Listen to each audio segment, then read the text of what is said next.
ఎన్నికల్లో ఫేక్ కార్డులు తయారు చేసి ఓట్లు వేసిన కేసును కేంద్ర ఎన్నికల సంఘం తీవ్రంగా పరిగణించింది.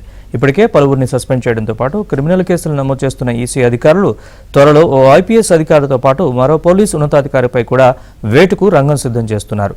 ఫేక్ ఐడీ కార్డుల వ్యవహారాన్ని కేంద్ర ఎన్నికల సంఘం తీవ్రంగా పరిగణిస్తోంది. తిరుపతి లోక్సభ ఉప ఎన్నికలు జరిగిన తీరు దేశంలో ప్రజాస్వామ్యాన్ని అపహాస్యం చేసే విధంగా మారిందని కేంద్ర ఎన్నికల సంఘం భావిస్తోంది. ఇటీవల కేంద్ర ఎన్నికల సంఘం ప్రధాన కమిషనర్ తో పాటు పలువురు కమిషనర్లు, డిప్యూటీ కమిషనర్లు విజయవాడకు వచ్చిన సందర్భంలో ప్రతిపక్షాల నుంచి పెద్ద ఎత్తున ఫిర్యాదులు అందాయి. బీఎల్ఓల వ్యవహార శైలి, బోగస్ ఓట్లు, ఫామ్ 7ల పేరుతో ఓట్లు తొలగించాలని వస్తున్న దరఖాస్తులపై ఫిర్యాదు చేశారు. దీంతో పాటు తిరుపతి లోక్సభ ఉప ఎన్నికలు జరిగిన తీరును కేంద్ర ఎన్నికల సంఘం దృష్టికి తీసుకువెళ్లారు. అప్పుడు నమోదు చేసిన కేసుల గురించి కూడా ప్రస్తావించారు. దీనిపై ఎందుకు చర్యలు తీసుకోలేదని ప్రశ్నించారు. దీనిపై విచారణ చేపట్టిన ఎన్నికల కమిషన్ అధికారులు, జిల్లా కలెక్టర్లు, ఎస్పీలు, రాష్ట్ర ప్రభుత్వ ఉన్నతాధికారులతో జరిగిన భేటీ సందర్భంగా తిరుపతి లోక్సభ ఉప ఎన్నికల్లో ఫేక్ ఐడీ కార్డులతో ఓటు వేయడాన్ని ప్రత్యేకంగా ప్రస్తావించారు. దీనిపై కేంద్ర ఎన్నికల కమిషన్ ప్రత్యేకంగా కొంతమంది అధికారులను నియమించి పూర్తిస్థాయి దర్యాప్తు చేయాలని ఆదేశించడమే కాకుండా రాష్ట్ర సీఈఓను కూడా పూర్తిస్థాయి నివేదికను పంపాలని ఆదేశించింది. అప్పట్లో తిరుపతి మున్సిపల్ కమిషనర్ గా పనిచేసిన గిరీష్, డిప్యూటీ కమిషనర్ చంద్రమౌళీశ్వర్ రెడ్డి, ఒక ఎంఆర్ఓ, మరో డిప్యూటీ ఎంఆర్ఓతో పాటు పోలీస్ అధికారులను కూడా సస్పెండ్ చేశారు.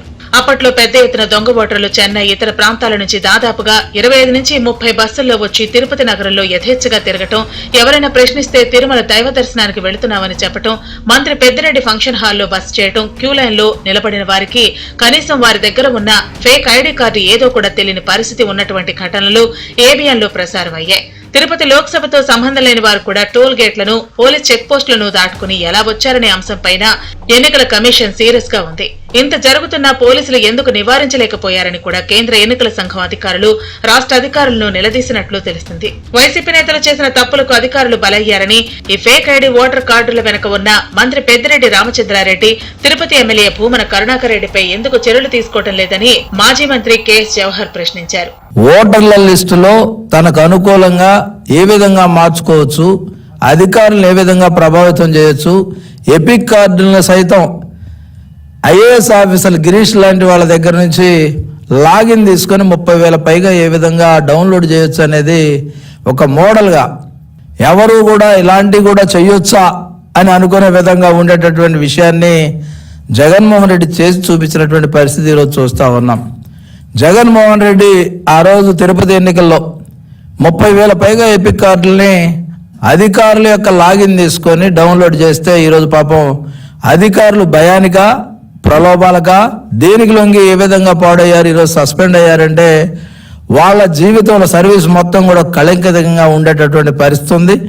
ఎన్నికల కమిషన్ ఆదేశాలు వచ్చిన ఫిర్యాదుల మేరకు తిరుపతి లోక్సభ ఉప ఎన్నికలకు సంబంధించి అప్పట్లో కేసులు నమోదు చేశారు. అయితే పోలీసు అధికారులు కొంతమంది ఈ కేసులను ఆ తర్వాత స్వల్పమైన నేరాలుగా, పబ్లిక్ న్యూసెన్స్ కేసులుగా మార్చేశారు.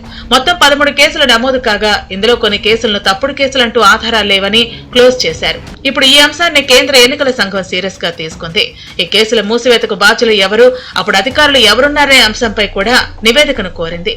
దీంతో పోలీసు అధికారుల్లో ఆందోళన మొదలైంది. బాధ్యులైన అధికారులను ఎవరినీ వదిలిపెట్టేది లేదని కేంద్ర ఎన్నికల సంఘం స్పష్టం చేసింది.